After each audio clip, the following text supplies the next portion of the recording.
नमस्कार साथियों, स्वागत है आप सभी का अपनी भारत स्टडीज पर। मैं हूँ ऋतिक, आप हैं मेरे साथ एक नए सेशन में जहां पर चर्चा करने वाले हैं भारत का संविधान का।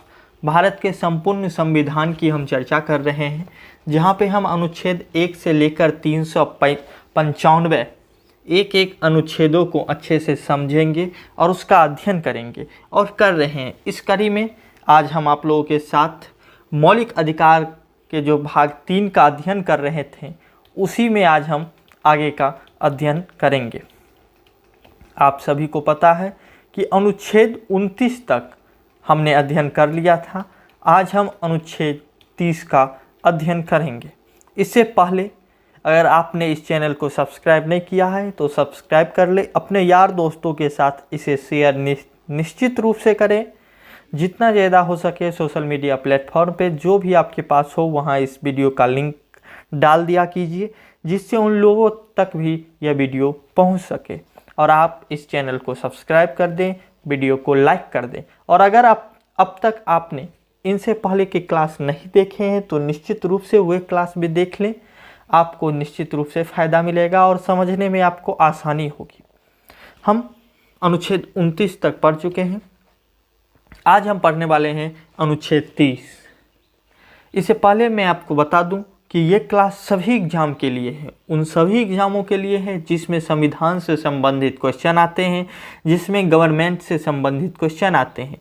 राष्ट्रपति हो या उपराष्ट्रपति हो, प्रधानमंत्री हो, संसद हो, अनुच्छेद हो, उन सभी का समाधान आपको एक ही क्लास से मिलेगा और वो सिर्फ और सिर्फ यही क्लास है। इसलिए आप निश्चित रूप से इसे अच्छे से समझें और इसका अध्ययन करें। अनुच्छेद 30, आइए अपनी क्लास की शुरुआत करते हैं। अनुच्छेद 30 कहता है कि अल्पसंख्यकों को शैक्षिक संस्थानों में स्थापित करने और उन्हें संचालित करने का अधिकार। यह अनुच्छेद अल्पसंख्यक समुदायों को शैक्षिक संस्थान स्थापित करने और उनका प्रबंधन करने का अधिकार प्रदान करता है। इसी के अंतर्गत अनुच्छेद 30(1) कहता है कि सभी अल्पसंख्यक, चाहे वे धर्म पर आधारित हो या भाषा पर, उन्हें अपनी पसंद के शैक्षिक संस्थान स्थापित करने और उनका प्रबंधन करने का अधिकार है। अनुच्छेद 30(2) कहता है कि राज्य शैक्षिक संस्थानों को सहायता प्रदान करने में किसी भी शैक्षिक संस्थान के खिलाफ भेदभाव नहीं करेगा जो अनुच्छेद 30(1) के तहत स्थापित किए गए हैं। अभी इस बात को समझिए। इसमें जो फर्स्ट में कहा गया है वह कहा गया है धर्म या भाषा के आधार पर अल्पसंख्यक वर्गों के हितों के अनुसार शैक्षणिक संस्थानों की स्थापना की जाए और की जानी चाहिए। इसी में एक बात और भी कहा गया है कि अल्पसंख्यक शैक्षणिक संस्थानों की संपत्ति के अनिवार्य अधिग्रहण के लिए कानून बनाते समय निर्धारित राशि पर्याप्त होनी चाहिए।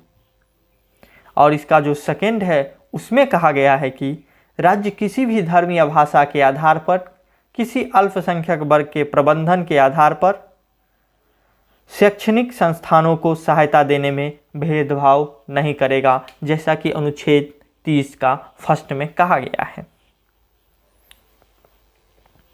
तब आते हैं हम अनुच्छेद 31, संपत्ति का अधिकार। दोस्तों, आप लोगों को पता होगा कि जब संविधान बना था उस समय, जब संविधान फर्स्ट बार लागू हुआ था उस समय हमारे मौलिक अधिकार कुल 7 थे। यह आप सभी लोगों को पता होगा। उस 7वां में एक मौलिक अधिकार था संपत्ति का अधिकार, जिसे समाप्त कर दिया गया। अब संपत्ति का अधिकार मौलिक अधिकार नहीं है, बल्कि यह एक विधिक अधिकार है, अर्थात यह एक कानूनी अधिकार है। तो आइए इसके बारे में अब हम जानते हैं। अनुच्छेद 31 जो कि संपत्ति का अधिकार था, इसे हटाया गया है मौलिक अधिकार से। वह 44वें संविधान संशोधन जो 1978 में हुआ था के माध्यम से अनुच्छेद 31 को हटा दिया गया। इस अनुच्छेद में संपत्ति के अधिकार से संबंधित प्रावधान थे जिन्हें वह मौलिक अधिकार के रूप में नहीं बल्कि एक कानूनी अधिकार के रूप में देखा जाता है। 44वां जब संविधान संशोधन हुआ तो उस संविधान संशोधन में मौलिक अधिकार से संपत्ति के अधिकार को हटाकर एक कानूनी अधिकार के रूप में स्थापित किया गया। जो अनुच्छेद 31 में थे उसे अनुच्छेद 31 से हटाकर अनुच्छेद 301 के तहत कानूनी अधिकार दे दिया गया। तो इस तरह से अभी मौलिक अधिकार में संपत्ति का अधिकार सम्मिलित नहीं है। अभी हमारे पास मौलिक अधिकार में सिर्फ और सिर्फ 6 मौलिक अधिकार ही उपलब्ध हैं। तो आइए नेक्स्ट चलते हैं, जिसे कहते हैं संवैधानिक उपचारों का अधिकार। यह है अनुच्छेद 32। ये बहुत ही अच्छा, पढ़ने वाले विद्यार्थियों के लिए बहुत ही अच्छा अनुच्छेद है। अनुच्छेद 32 एक बहुत ही बड़ा अनुच्छेद है।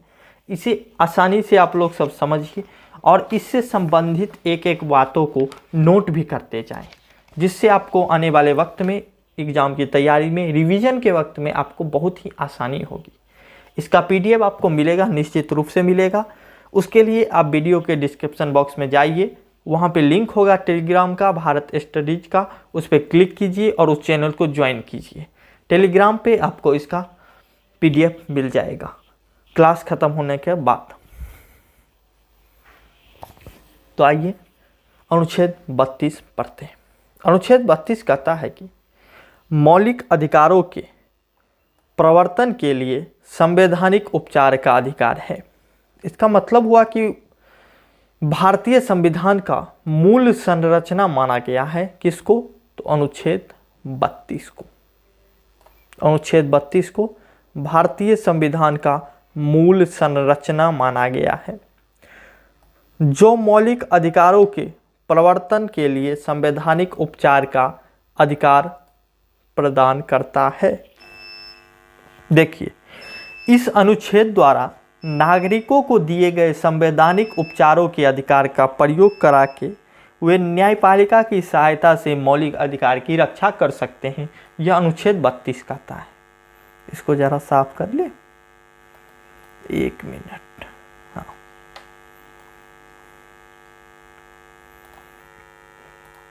अनुच्छेद 32 एक बात और कहता है कि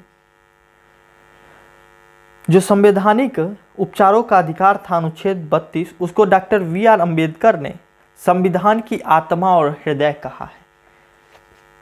ये 1 लाइनर क्वेश्चन है, जो भी वनडे एग्जाम की तैयारी करते हैं उन सभी के लिए यह है कि आप में सवाल आ सकता है कि संविधान की आत्मा और हृदय यह किनका कथन है? तो यह V.R. अम्बेडकर का कथन है। उन्होंने ही अनुच्छेद 32 को संविधान की आत्मा कहा था। उन्होंने ही अनुच्छेद 32 को उसका हृदय भी कहा था। इसमें जो सब क्लॉज हैं अर्थात 32 का A, उसको आप देखते हैं। सब क्लॉज क्या कहता है उसको अच्छे से समझने की कोशिश करते हैं कि नागरिकों को मौलिक अधिकारों के उल्लंघन पर न्यायालय में जाने का अधिकार है। अगर आपका मौलिक अधिकार हनन होता है तो आप उसकी शिकायत सीधे तौर पे सर्वोच्च न्यायालय में कर सकते हैं। ये आपको अनुच्छेद 32 अधिकार देता है। अनुच्छेद 32 का 2 कहता है कि सर्वोच्च न्यायालय को मौलिक अधिकारों के उल्लंघन के मामले में रिट जारी करने का अधिकार है। ये रिट निम्नलिखित प्रकार के हो सकते हैं। दोनों ही अनुच्छेद को आसानी से और अच्छे तरह से समझने की कोशिश करते हैं कि क्या कहा गया है इसमें। देखिए, इसमें कहा गया है क्या कि यदि किसी व्यक्ति के मौलिक अधिकारों का उल्लंघन होता है तो वह सर्वोच्च न्यायालय में न्याय के लिए आवेदन कर सकता है। 32(1) का कहना है। 32(2) का कहना है कि इसके तहत सर्वोच्च न्यायालय मौलिक अधिकारों को लागू करने के निर्देश या आदेश या रिट जारी कर सकता है। रिट क्या हुआ? एक निर्देश हुआ, एक आदेश हुआ, जिसकी कानूनी शब्द है उसको रिट कहा जाता है। अपने बोलचाल की भाषा में हम इसे एक आदेश कह सकते हैं, एक निर्देश कह सकते हैं, वो जारी कर सकता है। संविधान का अनुच्छेद 32 सर्वोच्च न्यायालय को अनुच्छेद देखिए अनुच्छेद 32 को है, अनुच्छेद 32 ये सर्वोच्च न्यायालय को, और अनुच्छेद 226 ये उच्च न्यायालय को 5 प्रकार की रिट जारी करने का अधिकार देता है। अनुच्छेद 32 के तहत सर्वोच्च न्यायालय रिट जारी कर सकती है, और अनुच्छेद 226 के तहत हाईकोर्ट जिसे हम कहते हैं उच्च न्यायालय, वो रिट जारी कर सकती है। और ऐसे 5 प्रकार का रिट ये जारी कर सकती है। वो रिट क्या है वो आइए हम देखते हैं।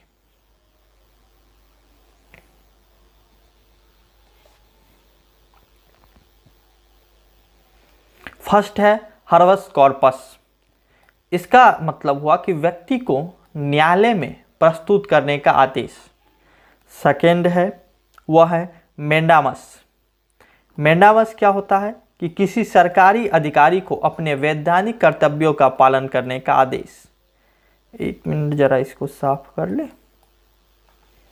देखने में अच्छा लगेगा। चलिए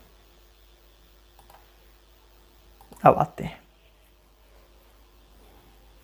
फर्स्ट था वह था, इसका जो हिंदी है ये फर्स्ट का वह है बंदी प्रत्याक्षीकरण। यह एक लैटिन शब्द है और लैटिन शब्द से ही बना है, जिसका मतलब होता है शरीर की प्रस्तुति। व्यक्ति को न्यायालय में प्रस्तुत करने का आदेश, मतलब जो शरीर है उसको प्रस्तुत करने का आदेश देता है।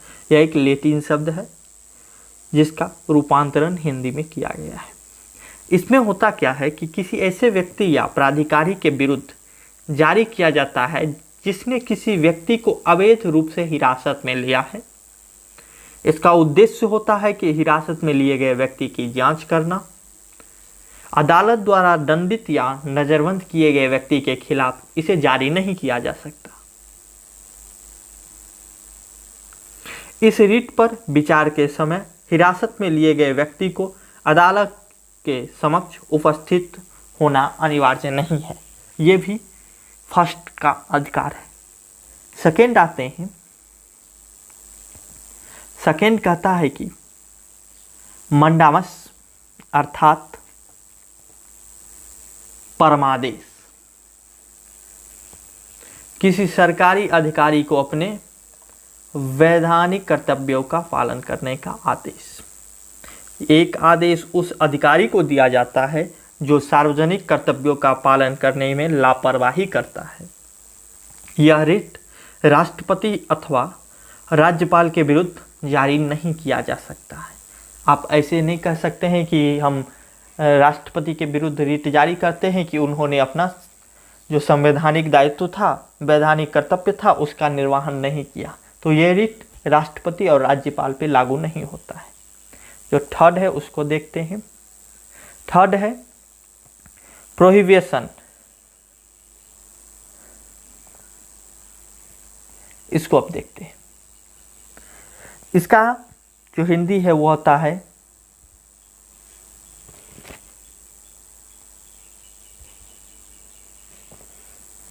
इसका हिंदी जरा आप देख लीजिएगा।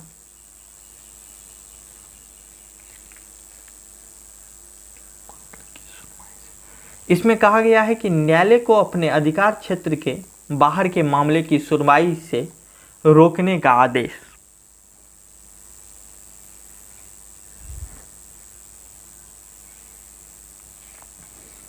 नेक्स्ट है कोबो व्रांटो। अधिकारी से उसके पद की वैधता के बारे में पूछने का अधिकार या आदेश देता है। सट्योरारी। यह न्यायालय के फैसले की समीक्षा करने का आदेश देता है।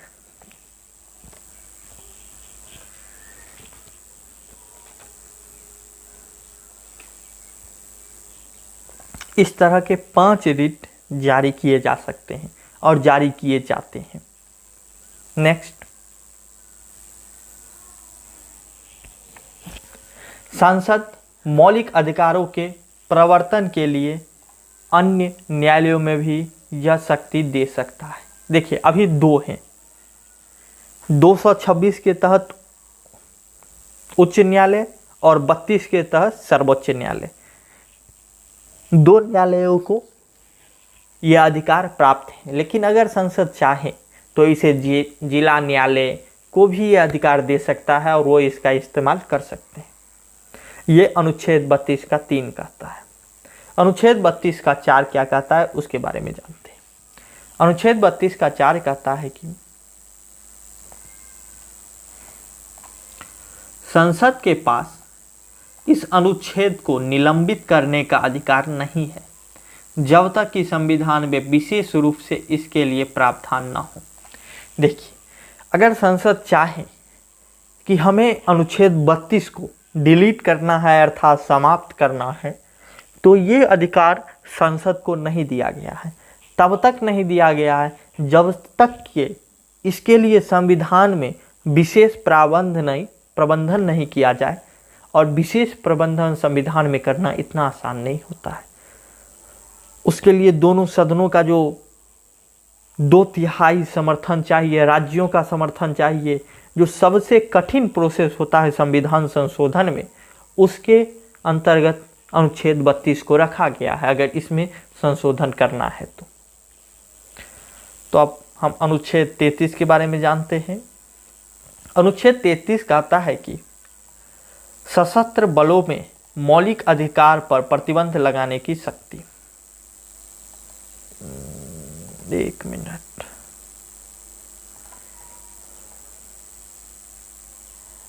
चलिए,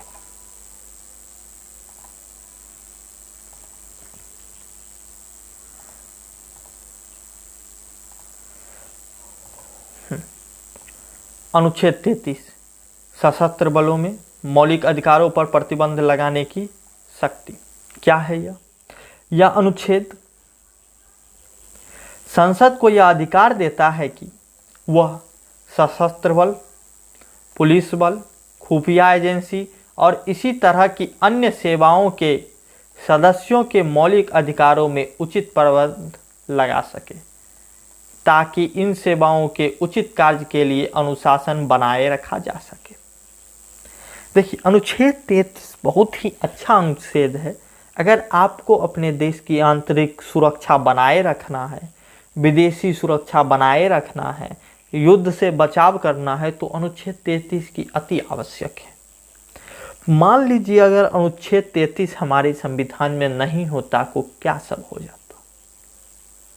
तो कोई भी, जैसे खुफिया एजेंसी है, उसके किसी आदमी को लालच आता, वह अपने देश के डॉक्यूमेंट को पब्लिकी करने की हिम्मत कर सकता था, और वह इस आधार पे करता कि हमको मौलिक अधिकार है अभिव्यक्ति की, आज़ादी की, हम पब्लिकली बोल सकते हैं। जैसे मान लीजिए हमारे देश में परमाणु बम किसी स्थान पे रखा है, उसका एक कोड होता है, वो कोड किसी अधिकारी को तो पता होगा।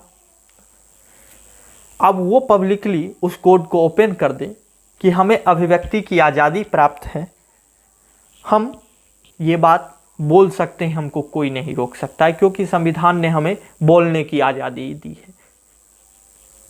इस आधार पे अगर वो कोड बोल दे, तब तो हमारे दुश्मन देश इसका बहुत ही गलत फायदा उठा सकते हैं। इस सभी चीज़ों को रोकने के लिए उन सभी एजेंसियों में, इसके साथ साथ पुलिस और सशस्त्र बल जो हैं उन सभी में,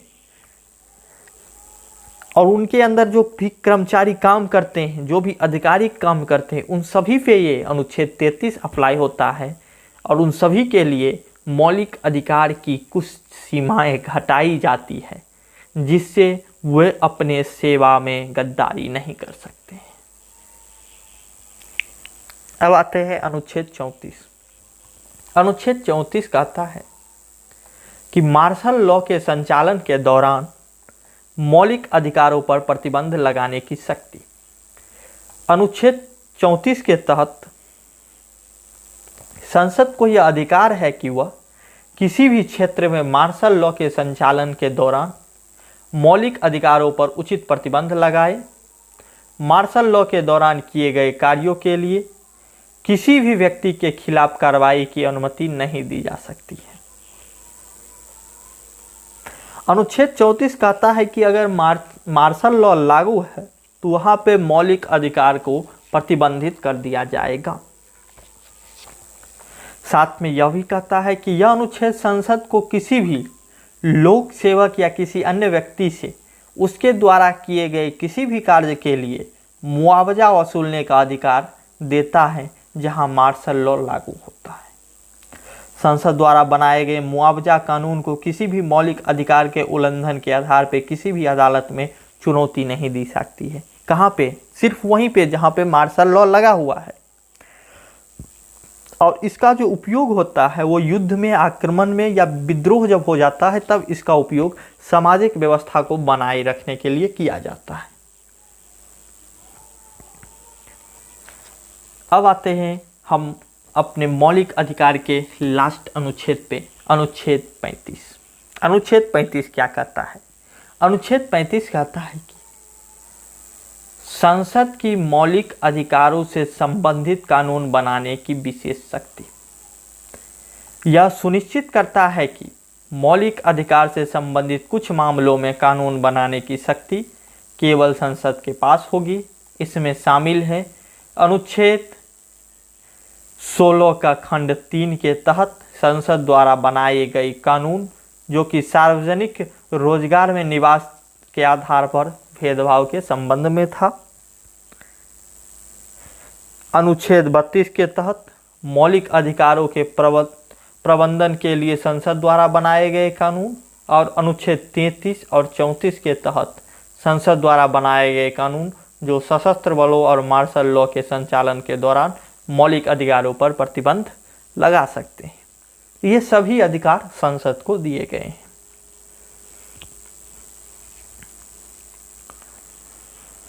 मौलिक अधिकारों को लागू करने के लिए सभी निर्देश, आदेश और रिट जारी करने के लिए सर्वोच्च न्यायालय और उच्च न्यायालय को सशक्त बनाया गया है, जैसा कि आप सभी लोग जानते हैं।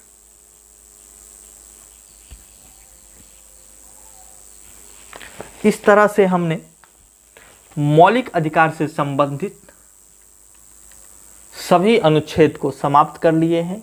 भाग 3 जो हमारा मौलिक अधिकार था, जहां से हम शुरू किए थे, देख लीजिए हमारा मौलिक अधिकार ये रहा, जहां से हम भाग 3 की शुरुआत किए थे। कुल ये 6 मौलिक अधिकार जो हमको पढ़ने थे, जिसे हमने अच्छे से पढ़ा है। समता का, स्वतंत्रता, शोषण के विरुद्ध, धर्म,